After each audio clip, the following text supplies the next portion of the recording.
Great morning, world. It's your boy Dragon here, and welcome to another 10-minute Rise Up with Dragon.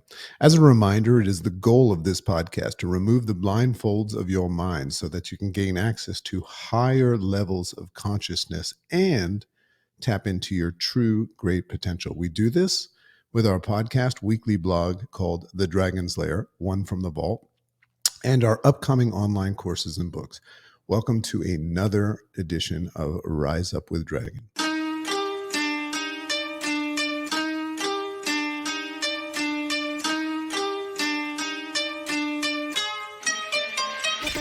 Great morning, world! Welcome to the Rise Up with Dragon podcast with your host, Dragon!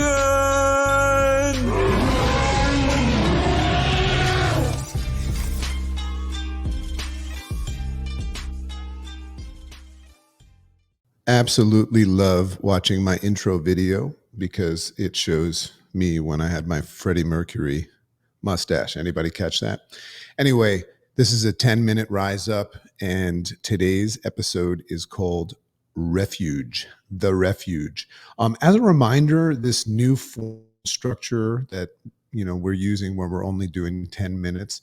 It's a new season and series. Then that's the latest creation. And as I say, commitment from the Dragon, because I'll be doing this for quite some time before I quit, because that's just the way I am. But it was inspired by the unpredictability of how much time we actually have to live our best life, including today, as well as the question that I love to ask myself and others of what it is that you will think, say, and do, what will actually matter in the last 10 minutes of your life. So enjoy this new shortened structure.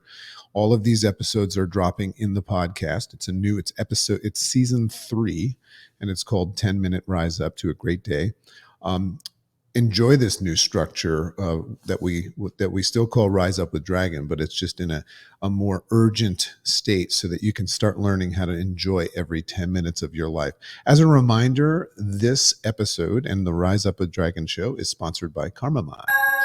Get into the float state with Karma Mind meditations and gear.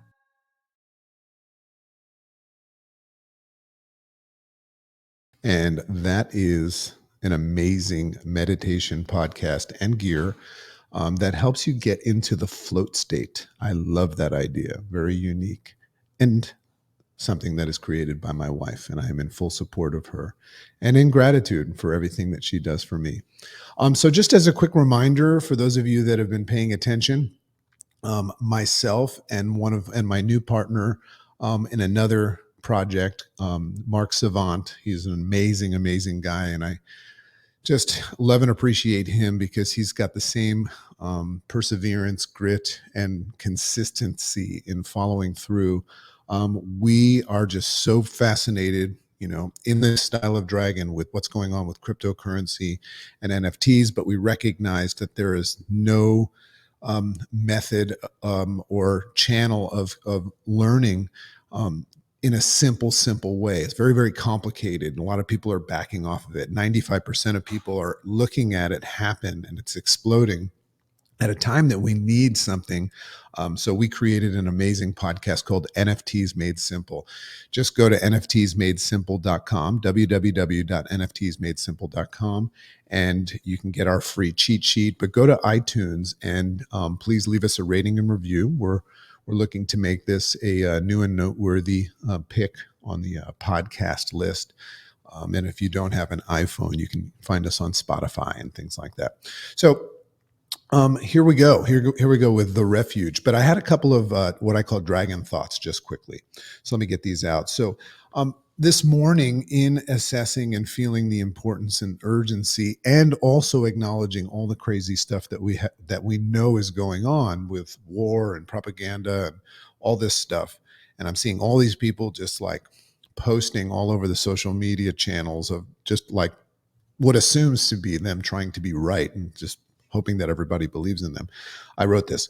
So control what you consume and be aware of the fact that if you control what you consume, you will control your programming. So if you feel compelled to be in the know of fearful things. Think about this for a second. If you feel compelled to be in the know of fearful things like war, political propaganda, and such, ask yourself, this is an important thing to do every day. Ask yourself what control you have over them, or what can change as a result of you putting your focus on it. Recognize that you're not in an effective place to worry about these things. That's just a gift to you today, because we spend quite a bit of time worrying about things that we have nothing to do with and have nothing to do with what you've set out to do if this was your last day. So, another one, as long as compassion, this is part of my readings this morning. As long as compassion is alive inside of us, that's all we need to have. You'll become immunized to the pain and suffering associated with outside in negative thoughts. Think about that for a second. If you are compassionate, if you express compassion, it'll give you that space to acknowledge that anything that's negative or perceived as negative coming from the outside in might have to do with something else. That's what compassion does, is it makes you go, I wonder why that's happening. I wonder why they're saying that, rather than why are they saying that to me? And then the last thing I wrote was under the topic of urgency, recognizing that one day soon, perhaps, I was looking at my watch calculating my workout this morning, and I just looked at it and I said, one day soon, perhaps my Apple Watch will no longer be able to recognize my activity because I will no longer be here. So I created urgency behind that, and I'm going for it today. So this is the refuge. Think about what refuge means, and then you'll get the rise up today. And I only have 4 minutes. So to take refuge means to go to or into a place of shelter or protection from danger or trouble. So where is this place of refuge for you these days? And is it truly a safe place that provides you shelter and freedom from harm? Or is it a distractive safe place? This is my thought for the day. Is it a distractive safe place that keeps you from the fears of success and failure? The biggest fears, not just fear of failure, but the fear of overwhelm associated with success. Are you seeking refuge, a safe place, but in the same tune, preventing yourself from doing the things that you need to do? By the way, side note, if you're consuming tons and tons and tons of news and propaganda, unconsciously, you are seeking a place that gives you a hall pass and gets you out of the responsibility of your life. So think about refuge. So it's a great practice of self-awareness to catch yourself drifting to a false refuge that provides a false sense of security while it shelters you not just from harm, but from responsibilities. Okay, that's something that I'm taking with me today. I'm looking to catch myself seeking this refuge. So I like, in my work with the IRS, the interface response system, which you are going to love. This book is, I've set a goal to get this done by April 1st. In the interface response system work, I make a practice of seeking or assessing when I'm seeking refuge, not from responsibility. This is what I use the interface response system. I seek refuge not from responsibility, but from the dangers of my programmed responses in life. See, that's something that you might want to take a step back from. Seek refuge from the automatic responses that you have programmed in your mind. And if you can distance yourself from them, you'll give yourself a little bit of time to gain access to a more logical and rational choice.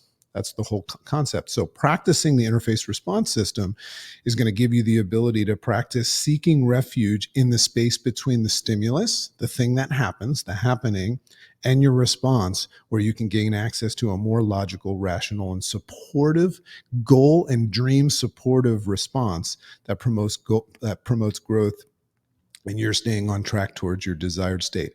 See, there's a difference between a conscious refuge and an unconscious refuge. So I'm offering you the ability to just recognize which one you are seeking today. And that you might not even know that you're in a refuge, seeking a safe place, right?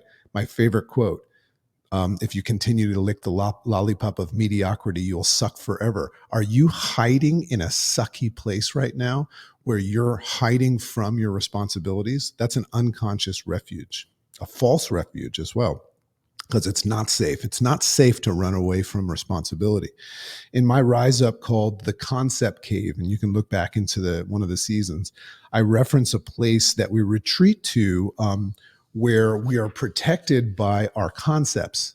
Right, the Concept Cave was self-created, and it's a place that we go to seek refuge from anything else, from being open to anything else, and we just protect ourselves with our concepts. So recognizing that our concepts were programmed into us by others and not ourselves, we use this as an example of an unconscious refuge. So by practicing the distancing of ourselves from the stimulus and the response, we practice conscious refuge. That's a healthy refuge. Conscious refuge, that's catching yourself drifting and then going to a place where you can shift. That keeps us safe from the concepts and the concept cave. Does that make sense? A lot of you guys are asking me what I read all the time. I read about a book a week. Thanks, Jim Quick. So today I just embarked on this new book by Daniel Kahneman, who's just the genius behind Thinking Fast and Slow. I'm going to read this book called Noise, because there's some noise in my brain every now and then. Hey, I love and appreciate you all. Go check out NFTs Made Simple. This podcast is going to help all of you ease in a psychologically safe way to learn about this explosion of cryptocurrencies and NFTs. Love and appreciate you. Have an amazing day.